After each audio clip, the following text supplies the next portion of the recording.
बिस्मिल्लाहिर्रहमानिर्रहीम।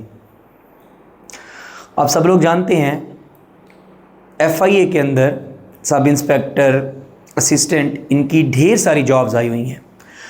तो हमारी और पेस की एकेडमी की ये कोशिश होती है कि हम आप लोगों से उसके ऊपर जितना पॉसिबल हो सके डाटा शेयर करें, या आपके पास पेपर्स हैं तो उनकी वीडियोस आपसे शेयर करें। तो आज की जो वीडियो है वो भी इसी हवाले से है।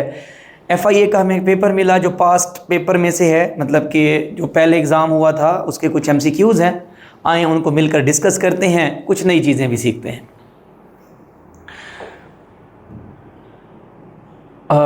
मेरे पास यहाँ पे जो पहली स्लाइड है उस पे जो MCQs शो हो रहे हैं, वो कहता है the word opposite in meaning to prescription is prescribe. Prescribe का मतलब होता है मना कर देना, किसी चीज़ से रोक देना। तो प्रिस्क्रिप्शन का जो मतलब कि उलट है या अपोजिट है वो कौन सा है? आउटला नहीं हो सकता, बैन की मतलब पाबंदी, ये तो उसके सिनोनिम में आ रहा है। फॉरबिडेंस का मतलब ये होता है रोक देना। तो अलाउंस, अलाउ करना, किसी चीज़ की इजाज़त देना, वो प्रिस्क्राइब के जो है ना क्या होता है, उलट होता है। Next word, the word opposite in meaning to stabilize. किसी चीज़ को स्टेबलाइज करना, उसके अपोजिट। स्टेबलाइज और स्टीडी सेम मीनिंग में हो सकते हैं। बैलेंस ये भी, तो इसका मतलब है ये हमारे पॉसिबल ऑप्शंस नहीं है। तो वॉबल, वॉबल का मतलब होता है लड़खड़ाना। तो स्टेबलाइज का जो अपोजिट है दैट वुड बी वॉबल। फिर है the word opposite in meaning to the signifying. Signifying का मतलब होता है अहमियत वाली, अहम चीज़ जो है उसका अपोजिट क्या है? इंडिकेटिंग, मीनिंग, ये दोनों नहीं हो सकते उसके उलट। शोइंग, ये भी नहीं हो सकता। हाँ, सिग्निफाइंग और इररेलीवेंट, एक चीज़ जो है वो बहुत ज़्यादा अहमियत वाली, अहमियत शामिल है, उसका अपोजिट जो है वो इररेलीवेंट होगा, जो उससे गैर अहम होगी, उससे कोई ताल्लुक नहीं होगा। तो irrelevant is the right answer. फिर वेंडेटा, वेंडेटा का मतलब होता है वेंजेंस, बदला लेना। Most closely refer to, violent could भी हो सकता है लेकिन सही आंसर नहीं है। एग्रीमेंट भी नहीं है, साइलेंट भी नहीं है। तो राइवलरी, मैंने कहा ना, वेंडेटा, वेंजेंस, राइवलरी, एनिमिटी, दुश्मनी, ये सारे क्या हैं? सेम वर्ड हैं। आमतौर पे कहा जाता है कि बंदा जो है, फलां बंदा वेंडेटा पॉलिटिक्स कर रहा है। तो वेंडेटा पॉलिटिक्स का मतलब होता है बदले की सियासत करना। तो rivalry is the right answer. फिर है optimum, most closely to. Optimum का क्या मतलब होता है? स्पेशियस नहीं हो सकता, मैक्सिमम नहीं हो सकता, आउटडोर नहीं हो सकता। ऑप्टिमम का मतलब होता है ऐसी चीज़, ऐसा इन्वायरमेंट जो आइडियल हो। जैसे मैं कहता हूँ कमरे का जो टेम्परेचर है वो ऑप्टिमम है, मतलब आइडियल है, काबिल बर्दाश्त है। तो ideal is the most appropriate answer. Optimum का क्या बनेगा? आइडियल बनेगा। फिर है हमारे पास onerous, most closely refers to. Onerous का मतलब होता है बहुत ज़्यादा किसी चीज़ पे जिम्मेदारी होना, रिस्पॉन्सिबिलिटी होना, बर्डन होना। तो सिंगल नहीं हो सकता। ओमनीपोटेंट का मतलब होता है हर जगह मौजूद होना, ये नहीं हो सकता। ऑनरेबल नहीं हो सकता। तो इसका जो सही आंसर है कम्बरसम, बर्डनसम, रिस्पॉन्सिबिलिटी, बर्डन होना, कम्बरसम होना, ये इसका क्या बनेगा? सही आंसर बनेगा। फिर कहते हैं complete the sentence using the grammatically correct word और phrases. I have been driving, फिर उसने फिल इन द ब्लैंक्स दे दी 3 hours। तो आपको पता है कि जहाँ पर पॉइंट ऑफ टाइम आ जाए, टाइम मेंशन हो, 2 घंटे, 4 घंटे, 2 दिन, 4 दिन, 4 साल, तो हम उसके लिए प्रेपोजिशन जो यूज़ करते हैं वो फॉर का इस्तेमाल करते हैं। तो I have been driving for 3 hours होता है। अगर पॉइंट ऑफ टाइम ना हो, वेग टाइम दिया गया हो, मंडे, कोई पता नहीं है कौन सा मंडे, तो फिर हम सिंस का इस्तेमाल करते हैं। मैं कहता I have been driving since Monday, ये मंडे था, पिछले महीने का मंडे था, ये मंथ था, पिछला महीना था। तो कोई पता ना हो तो फिर आप सिंस यूज़ करते हो। पॉइंट ऑफ टाइम आ जाए, टाइम क्लियर कर दिया जाए, तो फिर आप फॉर का इस्तेमाल करते हो। तो यहाँ पर क्या लगेगा? फॉर का इस्तेमाल होगा। कहते हैं complete the sentence using the grammatically correct word और phrases. Fill in the blanks. You not taking a test in English, आप टेस्ट नहीं दे रहे हो इंग्लिश का। अब यहाँ पर मैं हैव यूज़ कर सकता हूँ। नो हैव के बाद पहली बात तो यह है कि थर्ड फॉर्म यूज़ होती है। यहाँ तो टेकिंग है, ING वाली फॉर्म है। अगर हम हैव के साथ ING वाली फॉर्म यूज़ करते हैं तो दरमियान में बीन का इस्तेमाल होता है, वो भी नहीं है। विल के बाद अगर ING फॉर्म यूज़ होगी तो हम बी का इस्तेमाल करेंगे, ऊपर वाले फिक्रे में बी नहीं है, तो ये भी हमारा ऑप्शन नहीं है। फिर हैड तो हो ही नहीं सकता, हैड और हैव का रूल सेम है। फिर ये इसका सही आंसर जो है वो क्या है, are you not taking a test in English, तो आर जो है वो क्या होगा, सही होगा। ये हमारे पास प्रेजेंट कंटिन्यूअस का फिक्र है, तो आर के बाद आईएनजी फॉर्म, लेकिन उसने इसको सवालिया बनाया है तो आर को यू से सब्जेक्ट से पहले लिखेगा। फिर कहता है complete this sentence using the grammatically correct word और phrase, he is as good as at playing guitar, guitar बजाने में बिल्कुल इसी तरह से अच्छा है जैसा कि मैं।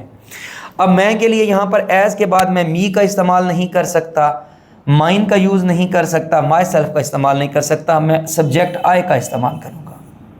उसकी वजह यह है कि इंग्लिश के रूल के मुताबिक एज के बाद जब कभी भी आप प्रोनाउन लगाते हो तो आप उसकी सब्जेक्टिव फॉर्म यूज़ करते हो। सब्जेक्टिव का मतलब होता है आई, ही, शी, इट, दे, ये वाली टर्म्स यूज़ कर सकते हो। मी, माई, आवर सेल्फ, योर सेल्फ, इस तरह की चीज़ें यूज़ नहीं कर सकते। तो इस वजह से he is as good as आ गया, तो फिर मुझे सब्जेक्टिव फॉर्म लगानी है आई की, तो मैं आई लगाऊंगा एट प्लेइंग गिटार, तो सही आंसर जो है वो आई होगा। फिर वो कहता है Zara is hard working person, ठीक हो गया, हार्ड वर्किंग है। हाउएवर, ताहम, इसका मतलब है कि इससे रिलेशन में हमने ढूंढना है। हाउएवर सारा इज़ आल्सो हार्ड वर्किंग, ये नहीं हो सकता क्योंकि ताहम इसका मतलब नहीं बना रहा, एंड लगा देता तो बात ठीक हो जाती। सारा इज़ वेरी डिलीजेंट, ये भी नहीं हो सकता, वो पहले हार्ड वर्किंग का है। Zara loves to the work, ताहम में ये नहीं आता। However, सारा इज़ अ बिट लेज़ी, वो ज़ारा जो है वो क्या है, बेसिकली थोड़ी सी लेज़ी है, तो ये ठीक हो सकता है। हार्ड वर्किंग है ताहम, लेकिन जो है थोड़ी बहुत वो क्या है, लेज़ी है, तो सारा इज़ बिट लेज़ी आपका क्या होगा, सही आंसर होगा। नेक्स्ट स्लाइड पे मूव करते हैं जी। कहता है we got lost in the woods, हम जंगल में जो है ना क्या हो गया, basically lost in the woods का मतलब ये है कि भूल गए, खो गए जंगल के अंदर, इन दी वुड्स लकड़ियों में, जंगल के अंदर। Because we knew the route, हम रास्ता जानते थे, जो रास्ता जानता वो भटक सकता है, no. Because we had a lot of people with us, लोग ढेर सारे थे, ये भी कोई वजह नहीं है। Because we forget the way out, हाँ ये हो सकता है कि हम रास्ता भूल गए, इस वजह से हम जंगल में भटक गए। Because we met a guide on our way, क्योंकि हमें एक रहनुमा मिल गया, ये भी नहीं हो सकता। तो इसका जो सही आंसर है because we forgot the way out. इस तरह के फिक्रों में असल में कॉज इफेक्ट को देखना पड़ता है, पीछे बात क्या हुई, आगे जो उसका मोस्ट अप्रोप्रिएट आंसर होगा वो आप वो लगाओगे। फिर वो कहता है प्रपोजिशन लगानी है। I always go to a park and sit, fill in the blanks, the shade of tree and read book, कि मैं शेड में बैठता हूं, तो में के लिए हम अंडर का लफ्ज़ यूज़ नहीं करते, शेड के लिए हम यूज़ करते हैं in the shade. I always go to the park and sit in the shade, अगर ट्री होता तो मैं कहता under the tree, I sit under the tree, दरख्त के नीचे बैठता हूं तो अंडर आता। अब ये जो है ना शेड के लिए हम क्या यूज़ करेंगे, इनकी प्रपोजिशन यूज़ करेंगे, याद रखिएगा, बार बार एग्जाम में पूछ लेता है, sit in the shade of the tree आएगा। फिर कहते हैं complete the sentence using the most suitable preposition, I shall visit you. अब एट समर नहीं आ सकता, ऑन और इन, हाँ दो में से कोई एक हो सकता है, ओवर समर भी नहीं आ सकता, तो यहाँ पर आएगा आई shall visit you in summers, मैं तुम्हें गर्मियों में, मौसम गर्मा में विजिट करूँगा। ऑन क्यों नहीं लगाऊंगा, ऑन ना स्पेसिफिक दिन के लिए होता है, जैसे मैं कहूँ ऑन संडे, ऑन 15 जुलाई, तो स्पेसिफिक टाइम के लिए जो है ना हम क्या यूज़ करेंगे, ऑन का इस्तेमाल करेंगे। इस वजह से यहाँ जो मोस्ट अप्रोप्रिएट आंसर है वो आपका क्या है, इन है। फिर कहता है कि intolerance is a fill in the blanks to understanding, understanding के लिए इंटॉलरेंस के क्या नुकसान है, बी लाइन है, नो ऐसा नहीं हो सकता, ट्रांजिशन नहीं हो सकती, कार्डोराय नहीं हो सकती। कार्डोराय का मतलब होता है ये जो कपड़ा होता है उसके ऊपर हल्की हल्की सी फर और लाइनिंग बनी होती है, उसको कार्डोराय बोलते हैं, उसका इंटॉलरेंस से क्या लेना देना। तो इसका जो सही आंसर बनेगा वो बैरियर बनेगा, कि सोच समझ बूझ के लिए इंटॉलरेंस जो है वो बैरियर है, यानी कि इंटॉलरेंस पर्सन जो है सोच समझ से काम नहीं लेता। फिर our team leader is very well known, बहुत ज़्यादा मशहूर है, तो इसका सही आंसर है बेनिफिसेंस, अपनी मेहरबानी के लिए, अच्छे इखलाक के लिए जो है ना वो बहुत ज़्यादा जाना जाता है। फिर नेक्स्ट है एनालॉजी के क्वेश्चन, जैसे हुआ था एम्ब्रॉयडर क्लॉथ, कपड़ों के ऊपर जो आप सिलाई कढ़ाई का काम करते हैं उसको एम्ब्रॉयडरी बोला जाता है। कहते हैं मेटल पे क्या होगा, चेज होगा, कार्व होगा, स्टेन होगा या ड्रॉन होगा, तो chase is the right answer. तो मेटल्स पे हम क्या करती हैं, चेज करते हैं। चेज़ का मतलब ये होता है कि वो थोड़ी नुकीली औजार के साथ उसके ऊपर डिफरेंट शक्लें जो तस्वीरें बनाते हैं मेटल्स के ऊपर, तो उसको हम क्या बोलते हैं, चेजिंग बोलते हैं। तो इसी वजह से चेज़ जो है वो क्या आएगा, राइट आंसर होगा मेटल का। फिर कहता है बोर्ड ट्रेन, यानी कि ट्रेन पर सवार होना क्या कहलाता है? बोर्ड। अगर हार्स पे सवार हो रहे हैं तो क्या कहलाएगा? स्टेबल। नो। शू नहीं। राइड का मतलब होता है सवारी करना। माउंट, माउंट का मतलब होता है घोड़े पे सवार होना। तो हॉर्स पे सवार होने के लिए माउंट का लफ्ज यूज होता है, ट्रेन पे सवार होने के लिए बोर्ड का। तो एनालॉजी में भी आप कॉज इफेक्ट रीजंस को ढूंढ रहे होते हो। फिर फॉग, मिस्ट, यानी कि मिस्ट से फॉग बनती है। फिर कहता है कि टाइफोन, टाइफोन आते हैं तो क्या बनेगा ये बताना है, क्योंकि दूसरा मिस्ट है, दूसरा टाइफोन है। टाइफोन से क्या आता है? मिस्ट से फॉग बनती है। अब यही रिलेशन हमने देखना है। क्या टाइफोन से फ्लो आता है? नो। टाइफोन से हेलिंग होती है? नहीं। टाइफोन से स्प्रिंकल होता है? नहीं। टाइफोन से फ्लड्स आते हैं, ये ठीक है। यानी कि फ्लड, टाइफोन, टाइफोन से फ्लड आते हैं, मिस्ट से फॉग बनती है। फिर you fill in the blanks there when she insulted Alisha, you fill in the blanks have stopped her. पहली बात तो है कि यू और इंसल्टेड है यहाँ पर, तो यू के बाद हमेशा सेकंड फॉर्म लगेगी, वर लगेगा। अब ये वाला ऑप्शन हो सकता है कि you were there when she insulted Alisha, you would have stopped her, ये नहीं हो सकता।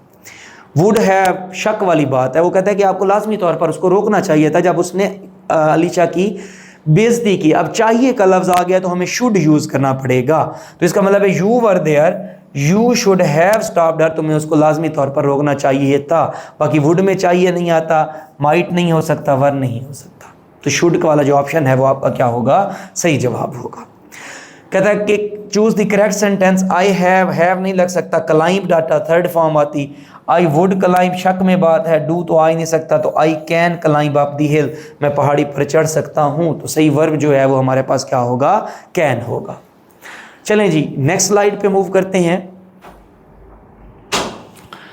नेक्स्ट जो है वो है हमारे पास थोड़ा सा मैथ का पोर्शन है, आइए इसको देखते हैं। इजी है, मुश्किल नहीं है, छोटी छोटी चीज़ें हैं, छोटे छोटे फार्मूला है। कहता है कि in a dairy farm 40 cows eat 40 bags, 40 bags खाती हैं ऑफ हस्क के, भूसे के, इन 40 डेज।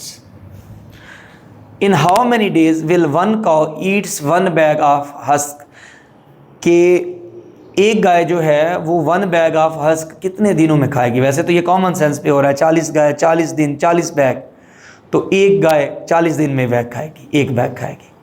डन। ये तो कॉमन पे भी हो सकता है, लेकिन आप इसको प्रोपोर्शन से भी कर सकते हो। देखिए जैसे मैं यहाँ पे लिखता हूँ काउ रेशो, हमारे पास बैग्स हैं, रेशो हमारे पास जो है ना डेज है, कितने दिनों में खाती हैं। हम इसको रेशो प्रोपोर्शन से निकाल सकते हैं। वो कहता है 40 गाय हैं, 40 बैग खा रही हैं, और कितने दिनों में? 40 दिनों में। कहता है कितने दिनों में एक बैग खाएगी एक गाय? In how many days 1 cow eats 1 bag. हमने डेज मालूम करने हैं। जो वेरिएबल वाली रकम होती है ना उसको हम लिखते होते हैं 40/x। वैसे आप इसमें आज़ाद हो जिस तरह से लिखो, लेकिन मैंने इसी तरह से लिखा, एरो ऊपर से नीचे बनाया। इसका मतलब यह है कि मैं 40 को ऊपर लिख रहा हूँ, x को नीचे लिख रहा हूँ। फिर हम लगा देते हैं वेरिएबल के आगे इज इक्वल टू की अलामत, फिर हम इन वैल्यूज़ को इससे कंपेयर करते हैं और ये देखते हैं कि इनमें रिलेशन डायरेक्ट है या इनडायरेक्ट है, उस हिसाब से करेंगे। जब मैं एक वैल्यू को इससे कंपेयर करूंगा तो गाय के साथ मेरा कोई लेना देना नहीं होगा। जब मैं गाय को इस डेज से कंपेयर करूंगा तो फिर मेरा कितने बैग्स खा रही हैं इससे कोई लेना देना नहीं होगा। अब देखें, मैं पहली वैल्यू को कंपेयर करता हूं बैग्स को। कोई भी गाय है, हमें नहीं पता 40 50 60, हमारा कोई लिंक नहीं है, कोई भी गाय है वो 40 बैग कितने दिनों में खाती हैं? 40 दिनों में। और एक बैग कितने दिनों में खाएंगी? 40 दिनों में खाएंगी? नहीं। कोई भी गाय है वो ऑफ कोर्स बैग की तादाद कम हुई है तो डेज भी कम हो जाएंगे। मैं फिर से रिपीट करता हूँ, कोई भी गाय हैं, तादाद हमें नहीं पता, 8 10 15 20, वो 40 दिन में 40 बैग खाती हैं। अगर उन्होंने एक बैग खाना होगा तो उनको दिन कम दरकार हैं, इसका मतलब है डेज भी कम लगेंगे, बैग की तादाद भी कम हुई है, इनके दरमियान जो रेशो है वो डायरेक्ट है। अगर डायरेक्ट है, जैसे मैंने इसको लिखा है, इसको भी इसी तरह से लिखूंगा, एरो को नीचे बनाऊंगा, 40 को मैं फिर ऊपर लिखूंगा इस वाले को, और 1 को मैं नीचे लिखूंगा। 1 को मैं क्या लिखूंगा? नीचे लिखूंगा। फिर इनके दरमियान हम अलामत लगाते हैं मल्टीप्लाई की। फिर अब गाय को जो है ना हम कंपेयर करेंगे, कोई भी बैग्स थे, कितने थे, 40 50 का हमें नहीं पता, उन बैग्स को 40 गाय कितने दिनों में खाती हैं? 40 दिनों में। जितने भी बैग्स हैं, अगर 40 गाय उन बैग्स को खाती हैं तो 40 दिन लगाती हैं। सॉरी, हाँ, कितने भी बैग्स हैं, उनको अगर 40 गाय खाती हैं तो कितने दिनों में खाती हैं? 40 में।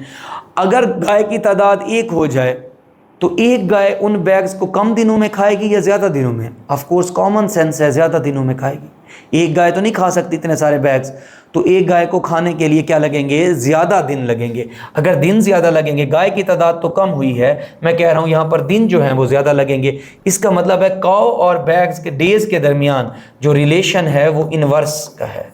अगर ये इन्वर्स का है, देखिए मैं एरो ऊपर बनाऊंगा, मैं इस रकम को उलट दूंगा, मैं 1 को ऊपर लिखूंगा, 40 को नीचे लिखूंगा। अब 40 से 40 कैंसिल, 1 से 1 कैंसिल, तो 40 over x is equal to, ऊपर भी 1 है और नीचे भी क्या बचा हुआ है? 1 बचा हुआ है। क्रॉस मल्टीप्लाई करेंगे, x multiply by 1 is equal to x, 40 multiply by is equal to 140 आ जाएगा। x इज इक्वल टू क्या आ जाएगा? 40। तो आप रेशियो प्रोपोर्शन से भी निकाल सकते हो, वैसे ये कॉमन सेंस में भी हो सकता था। नेक्स्ट क्वेश्चन पे चलते हैं जी। वो हमसे ये कहता है कि in a class of 20 boys and 28 girls, 20 लड़के हैं 28 लड़कियां हैं, what percent of class are girls, इसमें से गर्ल्स की कितनी परसेंटेज है? परसेंटेज के लिए जो है ना हम क्या करेंगे, गर्ल्स कि हमने परसेंटेज मालूम करनी है, girls over total class, total class कितनी है उसको मल्टीप्लाई किससे करेंगे? 100 से।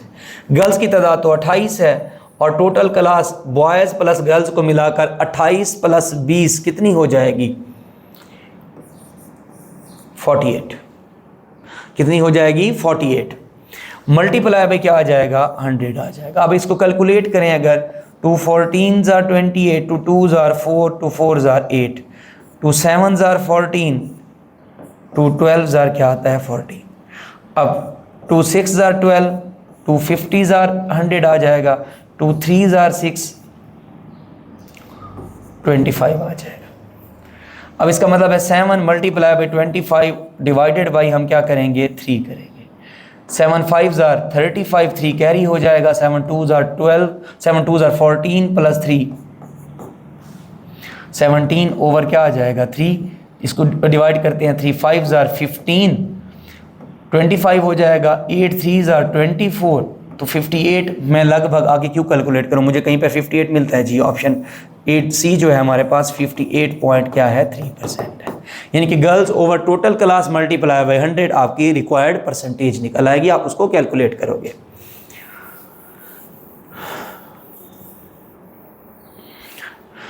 अब देखें, वो कहता है बॉक्स कंटेन 9 रेड बॉल्स, 9 जो है वो रेड बॉल्स हैं और 2 जो है वो क्या है? वाइट बॉल्स हैं। What is the probability of choosing any ball, किसी भी बॉल को चूज करने की प्रोबेबिलिटी क्या है? कोई कैलकुलेशन की जरूरत नहीं है, 100% प्रोबेबिलिटी है। आपके सामने 11 बॉलें पड़ी हैं, मैं कहता हूँ कोई भी उठा लो, तो आप कोई भी उठा लोगे, उसने कोई स्पेसिफिक तो नहीं किया, तो प्रोबेबिलिटी क्या है? 100%। और 100% प्रोबेबिलिटी को आप क्या लिखते हो? 1 लिखते हो।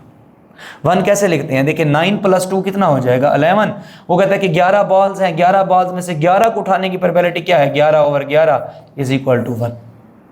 तो उसकी प्रोबेबिलिटी क्या रहेगी? 1 रहेगी। फिर कहते हैं कि mister Rahman ordered a car worth of 6 lakh rupees and was given a discount, और उसे डिस्काउंट दिया गया, given that he paid 5,70,000 for his new car. Discount के बाद 6 लाख की गाड़ी थी, 5,70,000 रुपये उसने दे दिए। कहता है कि जो उसको डिस्काउंट मिला है उसकी परसेंटेज क्या होगी। पहले तो हम देखते हैं उसको डिस्काउंट कितना मिला है। देखें, मैं कहता हूं कि 6 लाख में से डिस्काउंट ये है माइनस 5,70,000 कर देंगे, तो वो हमारे पास क्या निकल आएगा? 30,000 उसको डिस्काउंट मिला है। अब डिस्काउंट की परसेंटेज क्या होती है? Discount over total value multiply by 100। इसका मतलब है 30,000 डिवाइडेड बाई टोटल वैल्यू जो है वो कितनी है हमारे पास? 6 लाख मल्टीप्लाई बाई 100। अब 2 0 से 2 0 कैंसिल, इन 3 0 से 6 लाख वाले ये 3 0 cancel, 30 over 6, 6 1s are 6, 6 5s are 30, तो इसका मतलब है उसको 5% डिस्काउंट मिला है, तो 5% would be your right answer. चले उसके बाद ना वो कहता है कि सम ऑफ इनफिनिट सीरीज या इनफाइनाइट सीरीज, जो भी आप पढ़े प्रोनाउंसिएशन, लामहदूद एक सीरीज है। उसने कहा है कि वो सीरीज है 1 + 1/3 + 1/9 + 1/27 प्लस एंड ये सो ऑन चलती रहती है। मुझे इसका सम बताएं। सम का मतलब होता है इसका टोटल जमा बताएं। अब सम के लिए ना, सीरीज़ के सम के लिए जो फार्मूला है, जो इनफिनाइट होती हैं या गैर महदूद होती हैं, जिनकी कोई लिमिट नहीं होती, उसका फार्मूला है S is equal to A over 1 minus R। उसका फार्मूला क्या है? 1 माइनस R। A जो है ये इनिशियल वैल्यू है, पहली वैल्यू है, फर्स्ट वन। इनिशियल वैल्यू को मैं फर्स्ट लिख रहा हूँ, फर्स्ट वैल्यू है। और R जो है वैल्यूज़ के दरमियान रेशो है। वैल्यूज़ के दरमियान आप क्या निकालते हो? रेशो। अब देखें इस सीरीज़ के अंदर हमारे पास पहली वैल्यू जो है वो 1 है। चलें जी, A इज़ इक्वल टू क्या हो गया? 1 के बराबर हो गया। पहली वैल्यू जो है वो 1 है। अब हम सीरीज़ के दरमियान रेशो निकालते हैं। जैसे मैं लिखूं कि 1 ओवर 3, इसके नीचे पहली वैल्यू को लिखूं 1 को, तो आपके पास ऑफ कोर्स 1 ओवर 3 आएगा। अब इन दो की रेशो देख लेते हैं। 1 ओवर 9 रेशो 1 ओवर 3, यानी कि 1 ओवर 9 ओवर 1 ओवर 3। अब इसको 1 ओवर 9 रेशो को मैं मल्टीप्लाई में कन्वर्ट करूंगा तो 3 ओवर क्या आएगा? 1। अब 3 1s are 3, 3 3s are 9, फिर हमारे पास 1 ओवर 3। इसका मतलब है पहली वैल्यू की रेशो भी 1 ओवर 3 थी, अगली दो वैल्यूज़ की भी रेशो 1 ओवर 3 है। इसी तरह से 1 ओवर 27 रेशो 1 ओवर 9 करूंगा तो भी मेरे पास जवाब 1 ओवर 3 आएगा। तो रेशो जो है वो हमारे पास क्या आ रही है? 1 ओवर 3। तो अब देखिए मैं इस फार्मूले में पुट करता हूँ। S is equal to A की जगह मैं लिखूंगा 1, क्योंकि पहली वैल्यू 1 है। दूसरा फार्मूले का 1 है, माइनस रेशो कितनी निकल रही है? 1 ओवर 3। रेशो कितनी निकल रही है मेरे पास? 1 ओवर 3। अब मैं इसको कैलकुलेट कर लूँगा। पहले तो इसको कैलकुलेट करते हैं 1 माइनस 1 ओवर 3 को, ताकि इसको कैलकुलेट करेंगे तो ऊपर वाली से रेशो निकालेंगे। देखें जिसके नीचे कुछ भी नहीं होता उसका अल्लाह होता है। 1 आएगा 1 और 3 के दरमियान, क्योंकि माइनस है दरमियान में, 1 और 3 का एलसीएम लें तो 3 आएगा। इस 3 के ऊपर इस 1 को डिवाइड करें तो आंसर 3 आएगा, यानी कि 3 डिवाइडेड बाई 1, ये वाला 1। तो आंसर 3 को मल्टीप्लाई करेंगे ऊपर वाले इस 1 के साथ, माइनस 3 पे 3 को डिवाइड करेंगे आंसर 1 आएगा, 1 को 1 से मल्टीप्लाई करेंगे 1 आएगा। तो 3 1s are 3, इसका मतलब है 3 माइनस 1 ओवर 3। तो 3 में से 1 को माइनस करें तो हमारे पास क्या आ जाएगा? 2 ओवर 3 आएगा। अब इस जगह मैं 2 ओवर 3 पुट कर सकता हूँ, यानी कि 1 ओवर 1 माइनस 1 ओवर 3 को कैलकुलेट किया तो मेरे पास क्या आया? 2 ओवर 3। अब इसको फर्दर हल करूंगा, 1 फ्रैक्शन को मल्टीप्लिकेशन में कन्वर्ट करते हैं, ये रकमें उलट जाएंगी। 3 ओवर क्या हो जाएगा? 2। तो 3 1s are 3 ओवर 2। तो क्या मुझे आंसर में कहीं 3 ओवर 2 मिलता है? एग्जैक्टली पहला ऑप्शन अल्फा। तो 3 ओवर 2 जो है वो मेरा क्या होगा? राइट आंसर होगा। अगर आपको ये फार्मूला याद रहता है तो आप इसको कैलकुलेट कर सकते हो कि इनफिनाइट सीरीज जो है उसके लिए S is equal to A over 1 minus R। A पहली रकम होती है और R रकम के दरमियान आप रेशो निकालते हो, तो आपका सवाल हल हो जाएगा।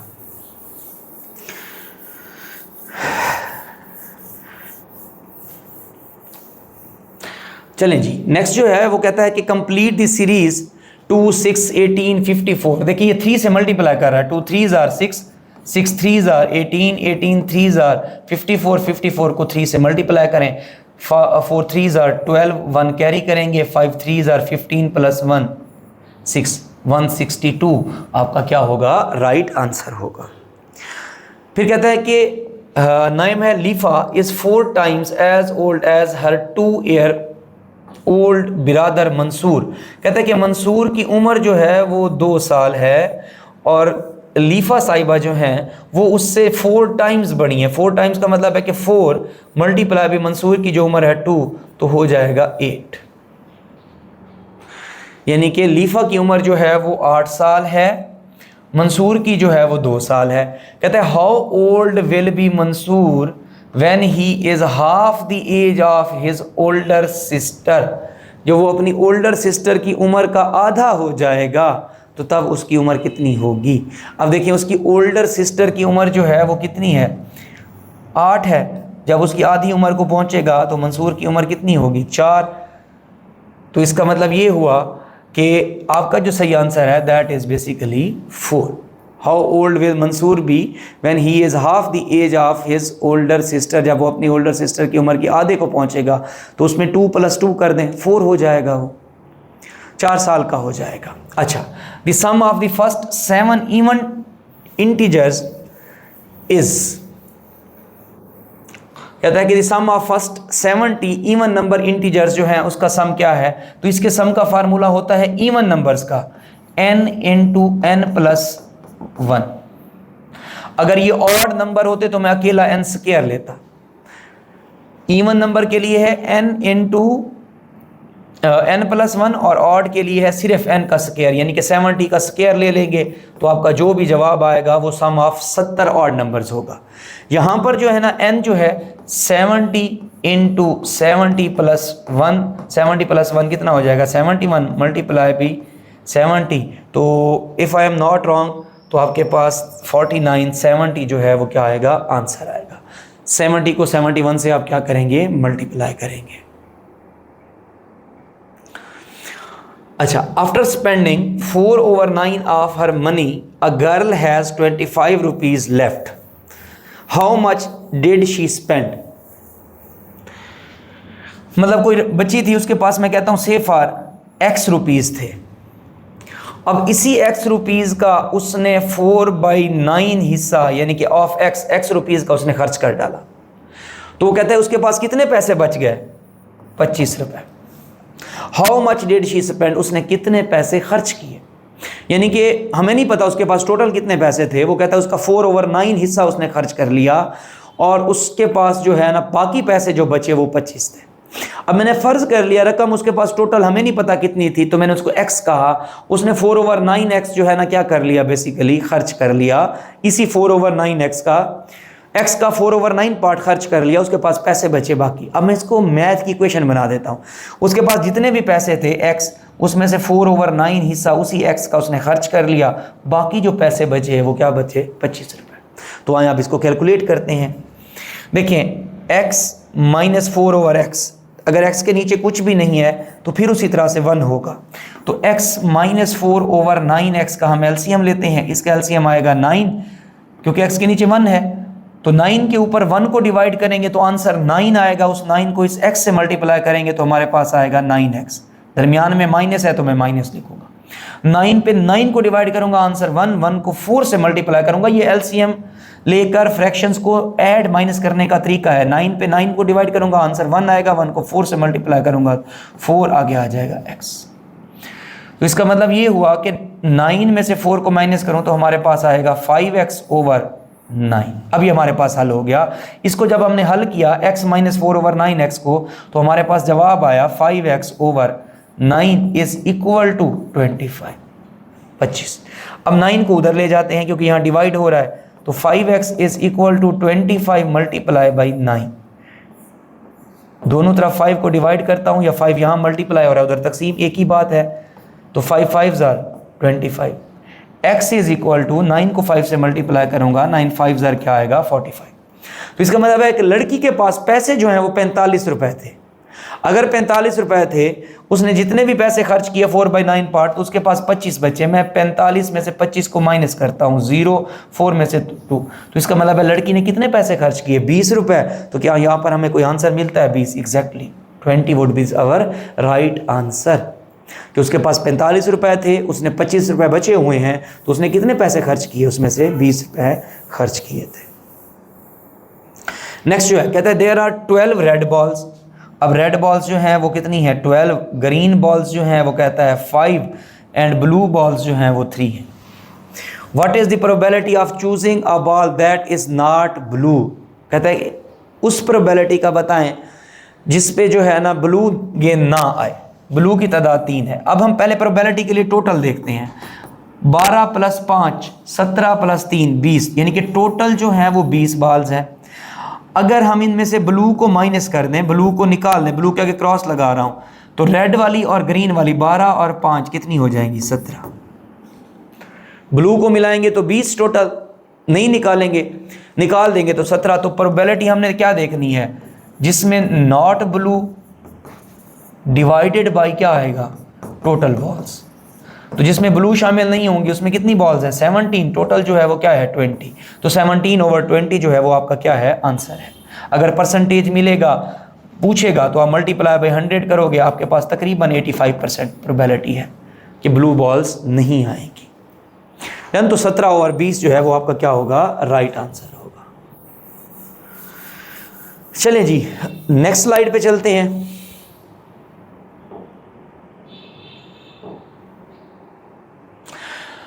क्वेश्चन नंबर 31 वो पूछता है, who brought the green revolution in Pakistan.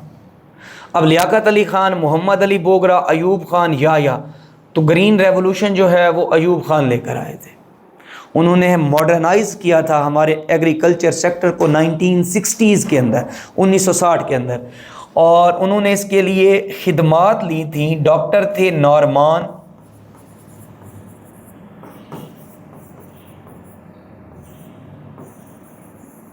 Barlow. ये जो नॉर्मान बार्लो हैं, ये जो है बेसिकली यूएसए से थे। ये जो आप गंदम की वीट पढ़ते हो मैक्सी, ये उसने बनाई थी, डेवलप की थी। तो इसी वजह से डॉक्टर नॉर्मान को फादर ऑफ ग्रीन रेवोल्यूशन भी बोला जाता है। ये भी आप याद रखेंगे, father of green revolution doctor Norman Borlaug, ये यूएसए से थे, इनकी खिदमत ली थी। दौर किसका था? अयूब खान का। फिर वेयर वाज फर्स्ट खिलाफत कॉन्फ्रेंस हेल्ड, तो इसका जो सही आंसर है वो क्या है? दिल्ली है। खिलाफत की जो है मूवमेंट स्टार्ट हुई थी 1919 के अंदर। ये भी आप याद रखेंगे, ये भी पूछ सकता है कि इसको हेड कौन कर रहा था, तो मौलाना मोहम्मद अली जौहर साहब इसको हेड कर रहे थे। इसकी पहली कॉन्फ्रेंस दिल्ली के अंदर हुई थी। खिलाफत मूवमेंट ये थी कि खिलाफत को कायम रखा जाए, क्योंकि इससे पहले जंग अजीम हुई थी 1914 से 18 तक। तो यूके वो जंग अजीम जीत गया, तो ये नए मुल्क बनाने जा रहे थे, जो सऊदी अरेबिया है, शाम है, उसके अलावा सीरिया है, जॉर्डन, शाम मतलब, और इराक। ये कंट्रीज़ पहले नहीं होते थे, पहले ये खिलाफत उस्मानिया होती थी। मुसलमान यहाँ ये चाहते थे कि खिलाफत उस्मानिया को बचाया जाए। तो खिलाफत मूवमेंट स्टार्ट हुई थी 1919 के अंदर। ये जो है बेसिकली पहली कॉन्फ्रेंस कहाँ पर हुई? दिल्ली के अंदर। तब यूके का जो बादशाह था उसका नाम था किंग जॉर्ज 5, वो बैठा हुआ था, और लॉयड जॉर्ज ये तब पीएम थे। ये कुछ मोस्ट मैंने इधर उधर के एमसीक्यूज भी बताए हैं ताकि आपके माइंड में रह जाए। उसके बाद नेक्स्ट जो एमसीक्यूज है हमारे पास, that is basically which of the following is territorial dispute between India and Pakistan. Population की इंटरचेंज, ये टेरिटरी में तो नहीं आता। बाबरी मस्जिद टेरिटरी में नहीं आता। क्रिकेट मैचेस टेरिटरी में नहीं होता। तो सरक्रीक इशू, सरक्रीक इशू जो है ये बेसिकली क्या है? पाकिस्तान का इंडिया के साथ डिस्प्यूटेड टेरिटरियल इशू है। ये सेफर पाकिस्तान है, इसके साथ ना ये इंडिया है। अब क्रीक्स ये होती हैं कि जैसे समंदर है नीचे, ये समंदर का पानी कटाव करता है, तो इस तरह से ना अंदर की जानिब दरारें बनती हैं, ढेर सारी हैं। तो इंडिया के साथ ना हमारा यहाँ पर रोला है। रोला इस तरह से है कि इलाका है सिंध का रन ऑफ कच्छ, ये भी आप याद रखोगे। रन ऑफ कच्छ के मकाम के ऊपर क्रीक्स का रोला है। इंडिया ये कहता है कि क्रीक के इस तरफ मेरा बॉर्डर है, मतलब कि ये अगर क्रीक है तो इंडिया कहता है मेरा बॉर्डर यहाँ आता है, इस बॉर्डर पे आता है। पाकिस्तान कहता है नहीं, आप जो है ना यहाँ पर रुक जाते हो, ये क्रीक मेरे हिस्से में आएगी, मेरा बॉर्डर ये होगा। ये मैं पी लिख रहा हूँ। पाकिस्तान कहता है मेरा क्रीक से आगे बॉर्डर है। इंडिया कहता है नहीं, मेरा जो है वो बॉर्डर वेस्ट की तरफ बढ़ता है, मेरा ये बॉर्डर है। अब पाकिस्तान इस लाइन को कहता है ग्रीन लाइन। जहाँ पर पाकिस्तान अपना बॉर्डर रखता है ना, वहाँ पर उसको ग्रीन लाइन कहता है। तो पूछता है green line is boundary between India and Pakistan, इसी सर क्रीक के ऊपर है। और ये क्रीक की जो लेंथ है 96 किलोमीटर है, यानी कि ये 96 किलोमीटर लेंथ का टेरिटोरियल बॉर्डर जो है ये डिस्प्यूटेड है हमारा और इंडिया का। इंडिया जो है ना वो आगे बाउंड्री ले आता है, उसको रेड लाइन का नाम देता है कि ये रेड लाइन है, मेरी रेड लाइन है, इसको क्रॉस नहीं करना आपने। इसके ऊपर थलवेग एक्ट होता है कि जो कभी भी कोई दरिया आ जाए तो उसको दरमियान से बांटा जाता है। पाकिस्तान कहता है कि वो तो फ्रेश वाटर के लिए थलवेग एक्ट जो है, मैं उसको भी नहीं मानता, तो मेरा जो है बॉर्डर आगे बनता है ग्रीन लाइन तक। इस वजह से हम उसको ग्रीन बॉर्डरी बोलते हैं और इस मसले को क्रीक इशू बोला जाता है। फिर शक्करपाड़ियाँ पार्क इज़, शक्करपाड़ियाँ जो है आपको पता है इस्लामाबाद में है, 0 पॉइंट के ऊपर अच्छा खासा लश्करीन एक पार्क है। तो शक्करपाड़ियाँ का सही ऑप्शन जो है वो इस्लामाबाद है। Who was civil chief martial law administrator in Pakistan? Zulfikar Ali Bhutto. क्योंकि ये फ़ौजी नहीं था, मार्शल लॉ एडमिनिस्ट्रेटर वो होता है जो मुल्क में मार्शल लॉ लगा दे, मोस्टली फ़ौजियों ने लगाया। जैसे मैं कहूँ मुशर्रफ ज़िया, अयूब खान। लेकिन भुट्टो साहब ने भी, मुल्क के अंदर मार्शल लॉ लगा हुआ था, लेकिन एडमिनिस्टर जो कर रहा था वो जुल्फ़िकार अली भुट्टो कर रहा था। 1971 बांग्लादेश जब अलहदा हो चुका, याह्या खान साहब को हटा दिया गया, चीफ ऑफ आर्मी स्टाफ नहीं है, तो जुल्फ़िकार अली भुट्टो मुल्क के अंदर इमरजेंसी है, मुल्क को चला रहे हैं। तो इस वजह से ये ओनली, इसके बाद कोई भी ऐसा नहीं हुआ। सिविलियन आदमी था जुल्फ़िकार अली भुट्टो, लेकिन चीफ मार्शल लॉ एडमिनिस्ट्रेटर बना हुआ था। Non alignment movement summit, NAM summit in Durban, Durban जो है ना सिटी है साउथ अफ्रीका का, which issue was discussed concerning Pakistan 1998 में। तो दुरबन में बैठकर 1998 में पाकिस्तान ने कौन सा मसला डिस्कस किया था? कश्मीर इशू डिस्कस किया था। फिर कहता है first census of Pakistan took place, बड़ा मशहूर और रिपीटेड एमसीक्यूज है, 1951। अब तक पाकिस्तान की जो सेंसस हैं, ये भी पूछ सकता है, 7 हो चुके हैं, ये जो 7वां है ये हुआ था 2023 में। कितने हो चुके हैं? 7। जो 7वां है वो कब हुआ था? 2023 में। ये भी पूछता है कि सेंसस या मरदमशुमारात कौन सा इदारा कराता है? Pakistan bureau of statistic, Pakistan bureau of statistics जो है वो क्या कराता है? बेसिकली मरदमशुमारी कराता है। फिर नेक्स्ट है, when did Pakistan become a full member of Shanghai Cooperation Organisation SCO? SCO का मेंबर पाकिस्तान 2017 में बना है, 9 जून 2017। SCO जो है ये बेसिकली 10 मेंबर्स हैं, इसके अंदर ऑर्गेनाइजेशन है। अमेरिका को बड़ी बुरी लगती है क्योंकि वो समझता है कि ये एक फ़ौजी पैक्ट है SCO का। और रिसेंट जो है 2025 में इसका समिट हुआ है, उसको बोलते हैं तियानजन समिट। और ये जो तियानजन समिट है इसके अंदर भी अमेरिका के ख़िलाफ़ ढेर सारी रेजोल्यूशन पास हुई। दुनिया को यूनिपोलर की बजाय मल्टीपोलर बनाने की बात की गई। यूनिपोलर का मतलब होता है एक ही हेड है दुनिया का, अर्थ का, अमेरिका, उसको हटाकर मल्टीपल या मल्टीपोलर बनाने की बात की गई है। फिर कहते हैं Nawab of Bengal who was defeated by Lord Clive in the battle of Plassey. Battle of Plassey लड़ी गई है 1757 में। और नवाब जो है सिराजुद्दौला नवाब था बंगाल का। और ये जो रॉबर्ट क्लाइव है ये ईस्ट इंडिया कंपनी को हेड कर रहे थे। तो उन्होंने पहली बार ईस्ट इंडिया कंपनी बंगाल से ही बढ़ना शुरू हुई, बंगाल पे कब्ज़ा किया, तो हम उसको जंग प्लासी बोलते हैं 1757। और नवाब सिराजुद्दौला जो है उनको डिफीट हुई थी। फिर कहता है कि where did the Jallianwala Bagh massacre happen. तो जालियांवाला बाग मैसेकर जो है ये अमृतसर के अंदर इंसिडेंट हुआ। और जालियांवाला बाग जो है ये 13 अप्रैल, ये पूरी डेट भी आप याद रखेंगे, 1919 में हुआ इंसिडेंट। असल में हुआ ये था कि 1919 के अंदर रॉलेट एक्ट दिया गया था। ये सीडेटरी एक्ट था।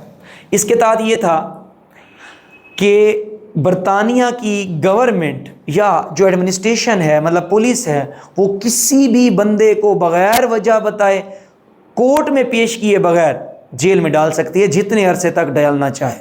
तो कैद आज़म ने इसी रॉलेट एक्ट के ख़िलाफ़ इंपीरियल लेजिस्लेटिव काउंसिल को छोड़ दिया था। उसने कहा कि ये फंडामेंटल राइट्स के ख़िलाफ़ है। तो उसके ख़िलाफ़ मुज़ाहरे शुरू हुए। तो 13 अप्रैल 1919 को जो है ना बेसिकली एक मुज़ाहरा हो रहा था अमृतसर के अंदर। जगह जो है वो जालियांवाला बाग था। तो वहाँ पर जो जनरल डायर हैं उन्होंने फायर का ऑर्डर दे दिया था, लोगों के ऊपर गोलियां बरसाई गई। तकरीबन लगभग जो है 1670 राउंड्स ऑफ फायर्स किए गए। तो डायरेक्टली लोगों को गोलियां मारी गई, इस वजह से इसको मैसेकर बोलते हैं। जगह अमृतसर थी। रॉलेट एक्ट, सैफुर रहमान किचलू जो हैं उनको पकड़ लिया गया था। उनको छुड़ाने के लिए मुजाहरे हो रहे थे, गवर्नमेंट ने पाबंदी लगाई हुई थी, तो उन्होंने डायरेक्टली क्या की थी, बुलेट्स मारी थी। नेक्स्ट है प्रोडा, स्टैंड्स फॉर, वो कहता है the public and representative disqualification act 1949। Liaquat Ali Khan sahab ने इसको क्या किया था, पास किया था। ये बेसिकली वो लोग जो ब्यूरोक्रेट्स थे या पॉलिटिशियंस थे उनको हंट किया जाना था। पाकिस्तान की तारीख में बड़े बुरे अल्फाज में इसको याद किया जाता है। AK फजलुल हक जैसे लोगों ने इसके तहत सज़ाएँ पाई हैं, उनको डिस्क्वालीफाई कर सकते देते थे, वो पॉलिटिक्स के अंदर हिस्सा भी नहीं ले सकते थे। इसके अलावा EBDO, elective bodies disqualification act 1959, Ayub Khan ने भी दिया था, वो भी आप याद रखोगे।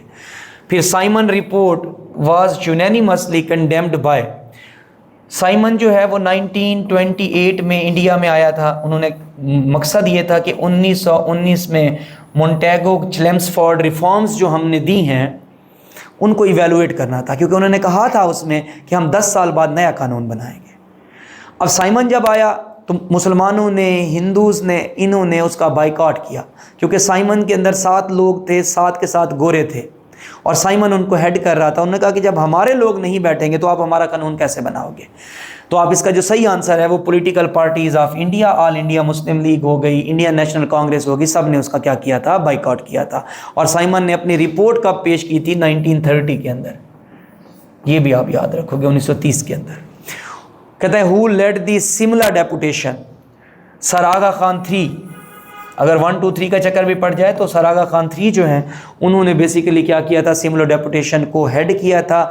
सिमला डेपुटेशन ये था बेसिकली, इसके अंदर टोटल 35 लोग थे जो लॉर्ड मिंटो से जाकर मिले थे,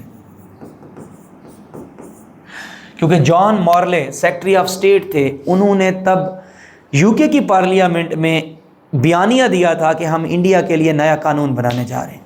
तो फिर मुसलमानों ने कहा कि अगर नया एक्ट आता है, जैसे मिंटो मॉर्ले रिफॉर्म्स आई 1909 के अंदर, और उसमें मुसलमानों को सेपरेट इलेक्टोरेट दिए गए, वो इसी सिमला डेपुटेशन की वजह से, क्योंकि इन्होंने लॉर्ड मिंटो से जाकर कहा कि अगर आप कानून साजी कर रहे हो तो मुसलमानों के लिए सेपरेट इलेक्टोरेट आप लाजमी रखें। लॉर्ड मिंटो ने कहा था कि मैं रखूँगा, लाजमी रखूँगा। तो 1909 में उन्होंने मुसलमानों को सेपरेट इलेक्टोरेट दिए, लेकिन ये सिमला डेपुटेशन टोटल 35 लोगों पर मुश्तमिल था। और 1906 में, क्योंकि लॉर्ड मिंटो तब ही जो है ना लॉर्ड बने थे, इससे पहले लॉर्ड कर्जन बैठा हुआ था। What was the desired age of becoming a president in the Constitution of 1956? तो 1956 के अंदर जो है बेसिकली जो डिज़ायर्ड एज थी वो 40 ईयर्स थी, 40 साल थी। बाकी 62 के अंदर 35 है अकॉर्डिंग टू सम बुक्स, लेकिन आपके ऑनलाइन डाटा के मुताबिक 45 लिखता है। 1973 का कॉन्स्टिट्यूशन का पूछेगा तो वहाँ पर प्रेसिडेंट की रिक्वायरमेंट जो एज है वो हमारे पास कितनी है, 45 ईयर्स है। 73 की, 56 की आप 40 ईयर्स लगाओगे।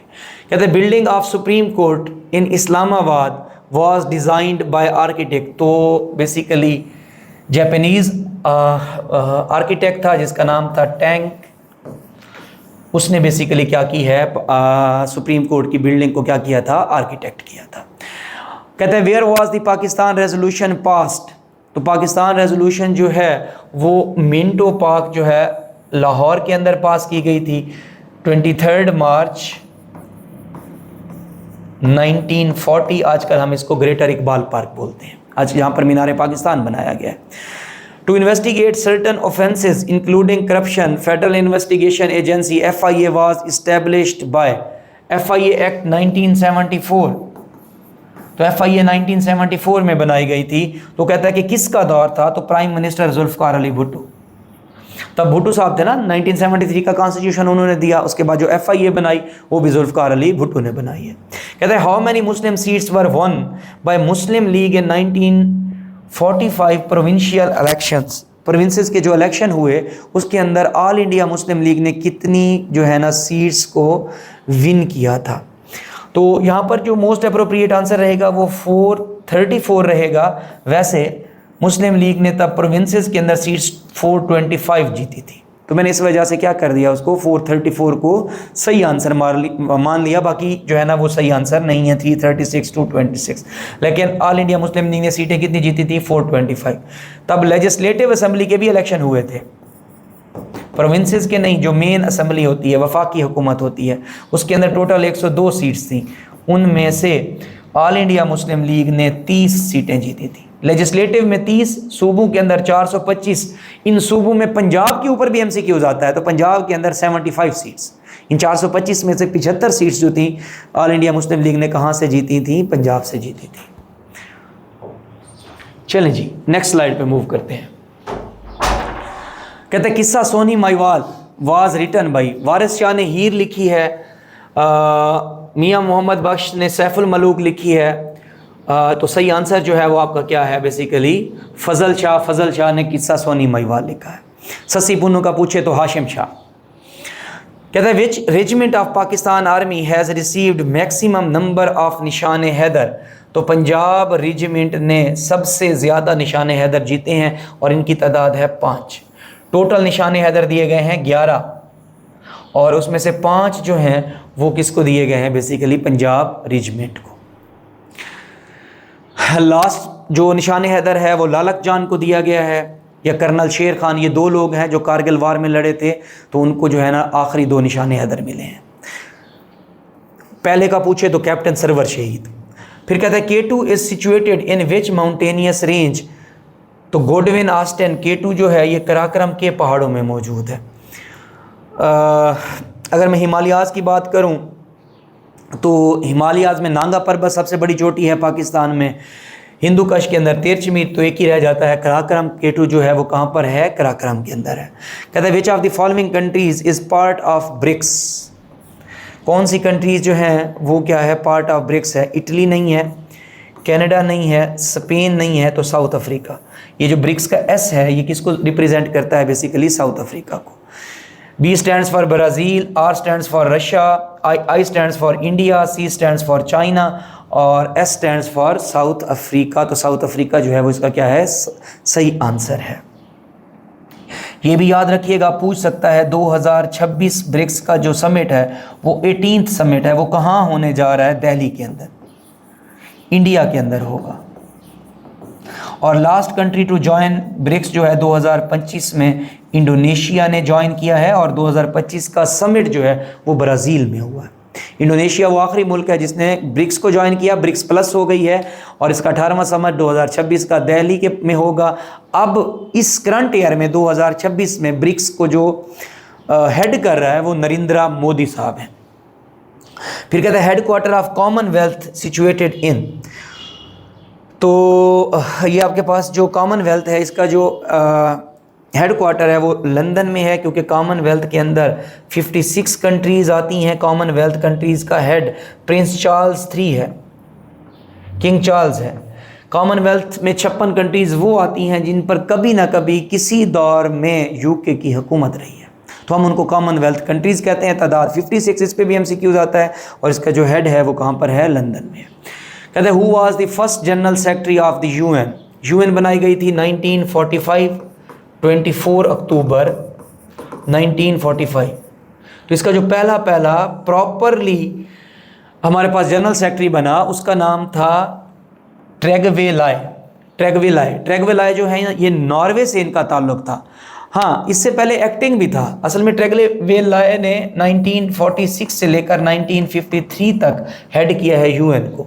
तो 45 से 46 तक एक्टिंग हेड था ग्लैडविन जेब, अगर पूछे तो, वैसे तो पूछता नहीं है। Anyhow, who was the last king of Afghanistan. Afghanistan का जो आखिरी बादशाह था मोहम्मद ज़ाहिर शाह। लास्ट किंग जो है वो कौन है, मोहम्मद ज़ाहिर शाह। लॉन्गेस्ट जो है बेसिकली सर्विंग किंग, 40 साल तक इसने क्या किया, अफ़गानिस्तान पे हुकूमत की है। 1933 से लेकर 1973 तक 40 साल तक जो है ये क्या रहा, हेड रहा, लॉन्गेस्ट सर्विंग किंग रहा। Who is the author of book War and Peace. तो ये बड़ा मशहूर MCQs है, रिपीट होता है। लियो टॉल्स्टॉय जो है इसका क्या है, वार एंड पीस का राइटर है। पेरू का कैपिटल लीमा। पेरू जो है बेसिकली साउथ अमेरिका कॉन्टिनेंट के अंदर है। चिली से ऊपर कंट्री है, चिली का सेंटियागो, पेरू का जो है वो क्या है, कैपिटल लीमा है। Doctor Mohammad Yunus was honoured with the Nobel peace prize in. Doctor Mohammad Yunus को नोबल पीस प्राइज़ 2006 में दिया गया है। उन्होंने गारमीन बैंक बनाया हुआ था आम लोगों की खिदमत के लिए, तो उस गारमीन बैंक के अगेंस्ट उनको क्या दिया गया है, नोबल प्राइज़ दिया गया है। कहते हैं where does the United Nation commission on human rights meet and for how long. ये MCQ शायद पुराना है क्योंकि United Nation commission of human rights को United Nation human rights council में चेंज कर दिया गया है 2006 में। अब ये जो मिलता है वो जिनीवा स्विट्ज़रलैंड के अंदर मिलते हैं बेसिकली। यहाँ पर 6 वीक दिया गया है। अब अगर MCQs 10 वीक्स पे हो तो आप उसको आउट कीजिएगा। जिनीवा स्विट्ज़रलैंड में UN ह्यूमन राइट्स काउंसिल के मेंबरान मिलते हैं और कितने वीक्स के लिए, 10 वीक्स के लिए। कहते हैं who was the dictator of Germany from 1933 to 1945, तो बड़ा मशहूर है, एडोल्फ हिटलर ने जो है ना डिक्टेट किया है, नाजी पार्टी से थे, जर्मनी को 1933 से 45 में एंड हुई है सेकेंड वर्ल्ड वॉर, तो हिटलर का भी क्या हुआ था, ख़ात्मा हुआ था। डन। ये तो एक चंद एक MCQs थे जो मैंने आपसे शेयर किए हैं, होपफुली आपके लिए बेनिफिशियल रहे होंगे और एग्ज़ाम में भी हो सकता है इनमें से कुछ चीज़ें रिपीट हो जाएं, तो वहाँ पे भी हेल्प करें। एनी हाउ, मुझे अपनी दुआओं में याद रखिएगा। फ़ी अमानिल्लाह, अल्लाह हाफ़िज़।